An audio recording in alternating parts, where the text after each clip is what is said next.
Waste another day, eyes on my display. You say we need a change, and I feel that you mean it.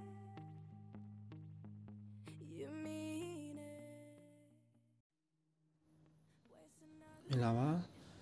ကျွန်တော်ဒီနေ့ပြောပြမှာကတော့ဒီ Pixellab အသုံးပြုပြီးတော့ဗောနော် Pixellab အသုံးပြုပြီးတော့ကျွန်တော်ဒီ color ဘိုင်းပေါ့နော် color ဘိုင်းကို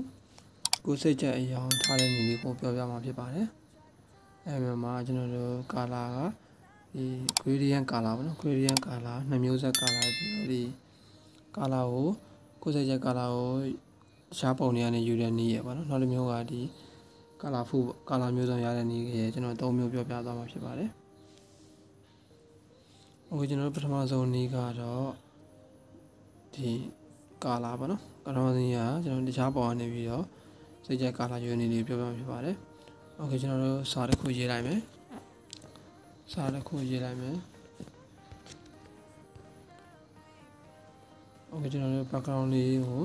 စာပို့ပြီးပေါ်တော့ background လေးချိန်လိုက်မယ်ပေါ့နော် background ကိုချိန်လိုက်မယ်ပြန်စလုံးဖောင်းအတိတ်မမိုက်ဘူးဆိုစလုံးဖောင်းတစ်ချက်ပြောင်းလိုက်မယ်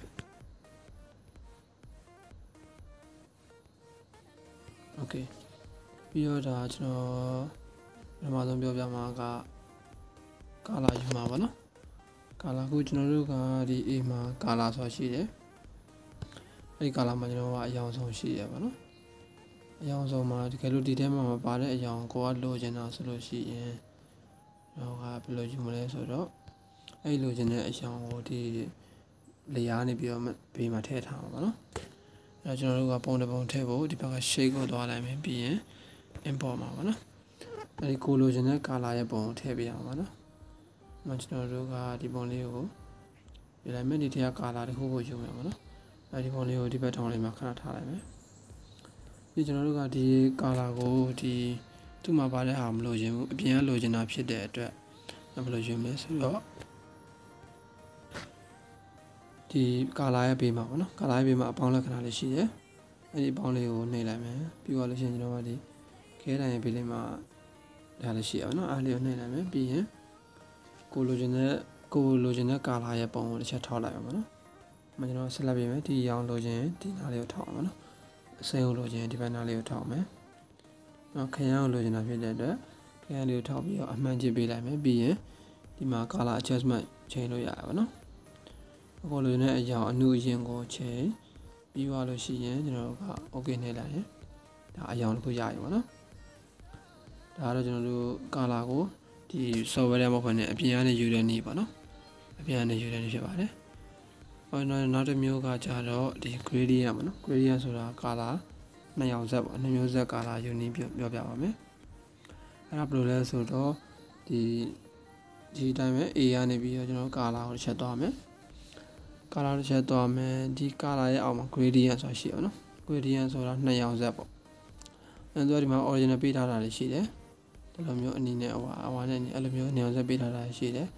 တော့အဲ့ဒါကိုမကြိုက်ဘူးကိုယ်တိုင်လုပ်ချင်တယ်ဆိုလို့ရှိရင်ဘယ်လိုလုပ်မလဲဆိုတော့ကျွန်တော်တို့ကဒီဘေးမှာအပေါင်းလက္ခဏာလေးရှိတယ်နှိပ်လိုက်မယ်ဒီမှာတိုက်တွေပုံစံကိုကြတဲ့ပုံစံရွေးလို့ရတယ်ကိုလိုချင်တဲ့ပုံစံထားပြီးသွားလို့ရှိရင်ကျွန်တော်တို့က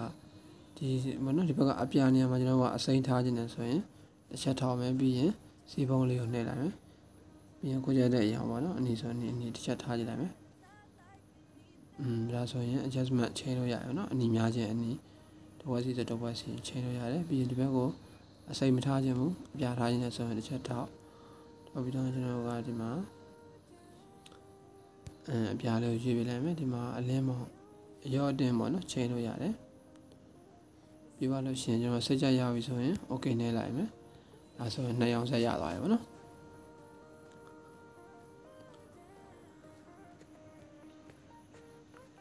โอเคဒါကတော့ဒုတိယနည်းပေါ့နော်ဒါကတော့ color နှစ်ရောင်ဆက် gradient လောက်တဲ့နည်းလေးဖြစ်ပါတယ်နောက်ဆုံးကျွန်တော်ပြောပြမယ့်နည်းကကြတော့ဟောပေါ့ colorful ပေါ့နော် colorful color ကိုစလုံးလုံးချင်းစီကိုအရောင်ဆုံးလောက်တဲ့နည်းဖြစ်ပါတယ်အဲ့ဒါကကြတော့ကျွန်တော်ခုနတိုင်းပဲ color ကိုသွားမယ် color ကိုသွားပြီးလို့ရှိရင်ကျွန်တော်တို့ကဒီမှာပေါ့နော် နောက်ဆုံးမှာကိုရေးထားတဲ့စာပေါ်နေလိမ့်မယ်အဲ့ဒီဟာကိုတစ်ခုဒီမှာ select ပေးလို့ရတယ်နော် select ပေးပြီးရင်အရောင်ကိုပေးထားတဲ့ဟာကိုဒီမှာ color နဲ့ရွေးလိုက်မယ်ပြီးရင် C ကိုနောက်တစ်ရောင်ပေးမယ် C ကိုခရမ်းပေးလိုက်မယ်ပြီးရင် R နဲ့ REA ကိုနောက်တစ်မျိုးပေးလိုက်မယ် RE ကိုโอเคရအောင်ပါနော်ပြီးရင်ဒီဘက်က3လုံးကိုတစ်လုံးချင်းလည်းပေးလို့ရတယ်နော်ဒါကျွန်တော်မြန်အောင်လို့ဒီဘက်ကဟာကိုကျွန်တော်အစိမ်းလေးထားပေးလိုက်โอเคဒါဆိုရင် colorful ဖြစ်ပါပါနော် color မျိုးစုံထားတဲ့နည်းလေးဖြစ်ပါတယ်โอเคကျွန်တော်ဒီနေ့ပြောပြတာကတော့ဒီ color ပါနော်စာကိုရေးတဲ့စာတွေမှာစလုံးဒီဇိုင်းတွေမှာ color ကိုစိတ်ကြိုက်ဘယ်လိုထားရမလဲပြီးတော့ဒီအပြန်ဒီ color ယူရတဲ့နည်းရယ်ပြီးတော့ဒီ color ဖူးထားတဲ့နည်းရယ်ကိုပြောပြခဲ့တာဖြစ်ပါတယ်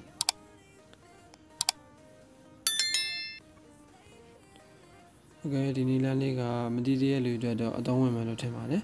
ဒီအသုံးပြုနည်းတွေကိုနောက်ထပ်ဗီဒီယိုမှာကျွန်တော်ထပ်ပြီးပြောပြပါအောင်မယ်ဒီဗီဒီယိုလေးကတော့ဒီလောက်ပါပဲโอเคအားလုံးပဲအဆင်ပြေကြမယ်လို့မျှော်လင့်ပါတယ်အားလုံးကိုကျေးဇူးတင်ပါတယ်ခင်ဗျာ